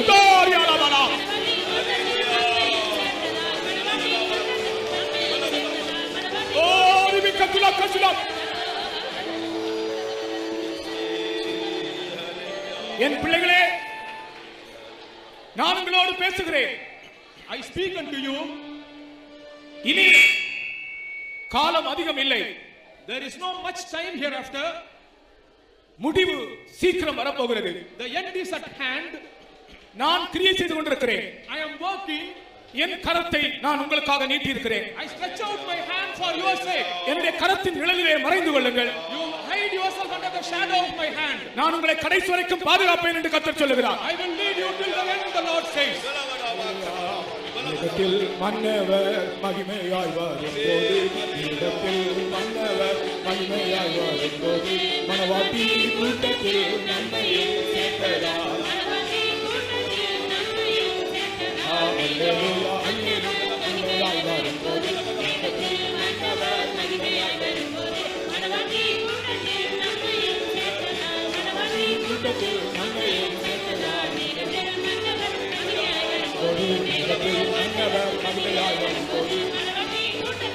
Thank you, Jesus.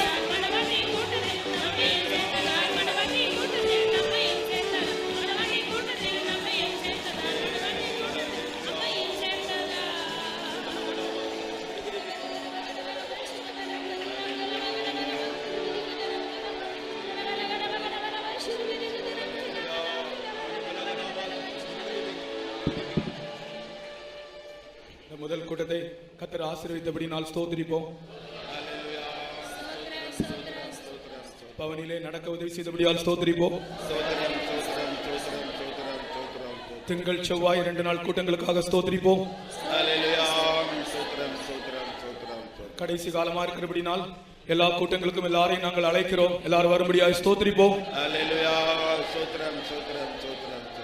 ஜெபம் பண்ணலாம். பரிசுத்தமுள்ள பிதாவே, இந்த அருமையான நேரத்திற்காக நன்றியோடு ஸ்தோத்திரிக்கிறேங்க தாவே. கடந்த நாட்கள் எல்லாம் எங்களை கண்மணி போல் பாதுகாத்து இந்த மாதத்தின் கடைசி நாளில் கத்தாவே, இந்த கத்தாவே இந்த மாலை நேரத்தில் கத்தாவே, இந்த முதலாம் நாள் கத்தாவே பவனியோடு ஆரம்பித்ததா இந்த சுவிசேஷ கூட்டத்தின் மேன்மையான வெளிப்படுத்துறதான சத்தியங்களுக்கு நன்றியோடு ஸ்தோத்திரிக்கிறேங்க தாவே. உடைய தாசனை நீ பலப்படுத்தி இடிமுழக்கமுள்ள சத்தங்களை நீ வெளிப்படுத்தினபடியே நான் நன்றியோடு ஸ்தோத்திரிக்கிறேங்க தாவே. நீர் இடிமுழக்கமுள்ள தேவன் கத்தாவே, நீர் மகத்தின் வல்லமை அணிந்து கொண்டவர் கத்தாவே.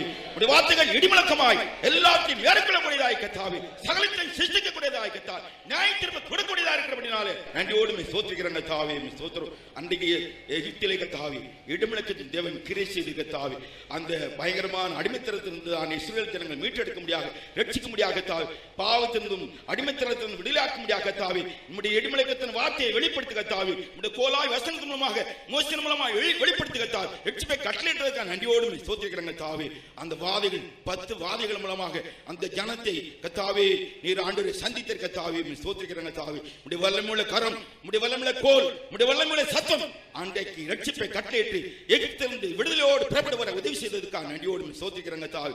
அதுபோல பாவத்தின் அடிமத்திலிருந்துதான ஜனங்களை மீட்டெடுக்க முடியாத இடிமுழக்கத்தின் வார்த்தைகளை இன்று கேட்டதான மக்கள் விடுதலாக்க முடியாத நீ கிரியை செய்தவனால் நன்றியோடு சோதிக்கிறங்க தாய். நீ நியாயத்தில் கொடுக்கிறவர்கள் அறிந்து கொள்ளத்ததாக கத்தாவே அந்த வாதைகள் அங்கே அனுமதிக்கப்பட்ட பார்க்கிறங்க தாவி. அந்த வாதைகள் மூலமாக அநேக ஆண்டவரே பயந்து உமக்கு பயந்து ஜீவித்தார்கள் பார்க்கிறங்க தாவி. ரட்சிப்பை கட்டிட தாவி. விலையேற்பட்ட மேன்மையான ஜீவித்தை வெளிப்படுத்துகிற தாவி சோதிக்கிறங்க தாவி. சீனாய் மலையிலே ஒரு இடுமலை கொண்டாடு பார்க்கிறங்க தாவி. அங்கே பரிசுத்தாவின் அபிஷேகத்தின் வல்லமையை நாங்கள் அனுபவிக்க முடியாத சிறுவர் ஜனங்களை கொடுத்ததான் மேலான பாக்கியத்துக்காக சோதிக்கிறங்க தாவி. அதுபோல பரிசுத்தான் வல்லமை கத்தாவே மிகுந்த அன்புள்ளது கத்தாவி, இரக்கமுள்ளது, உருக்கமுள்ளது கத்தா, மனதுருக்கமுள்ளது கத்தாவி. நீர் பரிசுத்தாவியான கத்தாவே எங்களை மேல் இரக்கமுள்ளவராக, அன்புள்ளவராக, பரிசுத்த ஜீவியத்தை தருகிறவராக, பலமுள்ள ஒரு அபிஷேகத்தை தருகிறவராய், பயத்தினால் அகற்றப்படுகிறவராய் கத்தாவே எங்களை மத்தியில் இறங்கி வந்தபடினால சோத்திரிக்கிறங்க தாவி. ஆண்டவரே சோத்திரிக்கிறங்க தாவி.